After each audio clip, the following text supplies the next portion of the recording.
అందరికీ దండాలులా welcome to రాజ్గుణ news. అయితే ఈ తెలంగాణ రాష్ట్రంలో మనం చెప్పుకోదగ్గట్ట ముచ్చటైతే ఒకటి ఉన్నదిలా. ఏంటిదంటే అవి ఒకటో విడత రెండో విడత సర్పంచ్ ఎన్నికలు. మరి ఈ సర్పంచ్ ఎన్నికలనైతే స్వతంత్ర అభ్యర్థులు గట్లనే యువకులు ఇక ఇంకోసారి చెప్పాలంటే బీఆర్ఎస్ బలపరిచిన అభ్యర్థులు, కాంగ్రెస్ పార్టీ బలపరిచిన అభ్యర్థులు, బీజేపీ పార్టీ బలపరిచిన అభ్యర్థులు వీళ్ళైతే సర్పంచ్ అభ్యర్థులుగా వార్డు మెంబర్లనైతే పోటీ చేశారు కదా. ఇక ఈ పోటీలనైతే కారు గేరు మార్చి జోరు పెంచిందట. నిజముల్లా కారు గేరు మార్చి జోరు పెంచిందట. మరి చూసిర్రా ఈ తెలంగాణ రాష్ట్రంలో కాంగ్రెస్ పార్టీ ప్రభుత్వము నిజానికి కేసీఆర్ గారు, కేటీఆర్ గారు, హరీష్ రావు గారు అసలు బయటికే వస్తలేరు. ఏమన్నంటే కాంగ్రెస్ పార్టీ మీద గట్టిగా మాట్లాడుతున్నారు, దౌర్జన్యంగా మాట్లాడుతున్నారు అనేటోళ్ళకైతే ఇదైతే ఒక నిదర్శనమట. ఎందుకంటే ఒక ఎగ్జాంపుల్ చెప్తున్నాను నేను మీకు.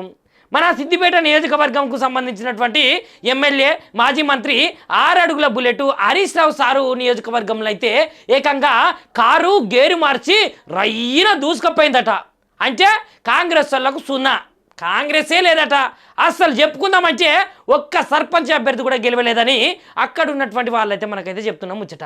ఇక నిజానికి హరీష్ రావు సార్ అయితే ఎంత కష్టపడతాడు బీఆర్ఎస్ పార్టీ కోసము, అదేవిధంగా కేసీఆర్ సార్ కోసము, సిద్దిపేట నియోజకవర్గం కోసము, ఇక్కడ ఉన్నటువంటి తెలంగాణలో ఉన్నటువంటి ప్రజానీకరణ కోసం అయితే నిరంతరం కష్టపడే మంచి మనసున్న మంచి వ్యక్తి ఎవరంటే హరీష్ రావు సారు. మరి అట్లాంటి హరీష్ రావు సార్ ఇలాకాల ఏం గెలుస్తుందిలా? మరి చేతి గెలుస్తుందా, కారు గెలుస్తుందా? నిజానికైతే కారే 100% గెలిచి క్లీన్ స్వీప్ చేసిందట.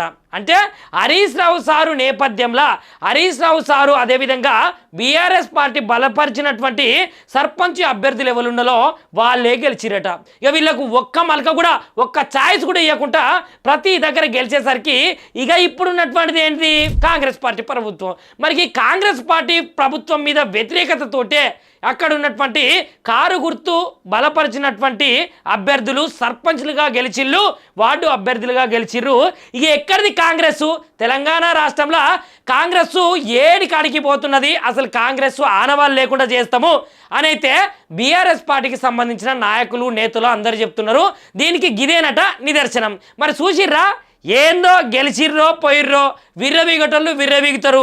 కాకపోతే ఫ్యూచర్లో కూడా ఏదైతే అప్పటికప్పుడు ఎమ్మెల్యే ఎలక్షన్స్ పెట్టినా కూడా కారు జోరు చూపించుకుంటా ఇటు ఎమ్మెల్యేలు ఇటు ప్రభుత్వాన్ని తప్పకుండా ఏర్పరుస్తుంది అని హరీష్ రావు సారే నిదర్శనము, హరీష్ రావు సార్ నియోజకవర్గమే నిదర్శనము అని చెప్తున్నది ఈ తెలంగాణ రాష్ట్రంలో ఉన్నటువంటి గులాబీ దళంకు సంబంధించినటువంటి నాయకులు, సర్పంచ్ అభ్యర్థులు. సో చూసిరావులా ఇట్లుంటుంది మరి రాజకీయాలు. బిమ్మిని తమ్మి చేస్తారు. గెలుస్తాము అనుకున్న కానేమో ఓడిపోతున్నారు, ఓడతాము అనుకున్న కానేమో గెలుస్తున్నారు.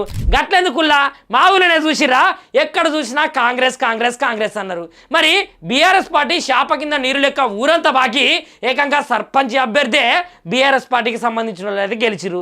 మరి మా నియోజకవర్గంలో ఉన్నటువంటి ఎమ్మెల్యే కాంగ్రెస్ ఎమ్మెల్యే. మరి మా ఊళ్ళో గెలిచింది ఏంటిది? బీఆర్ఎస్. గట్లుంటుంది మరి రాజకీయం అంటే. రాత్రికి రాత్రే మొత్తం మారిపోతాయి.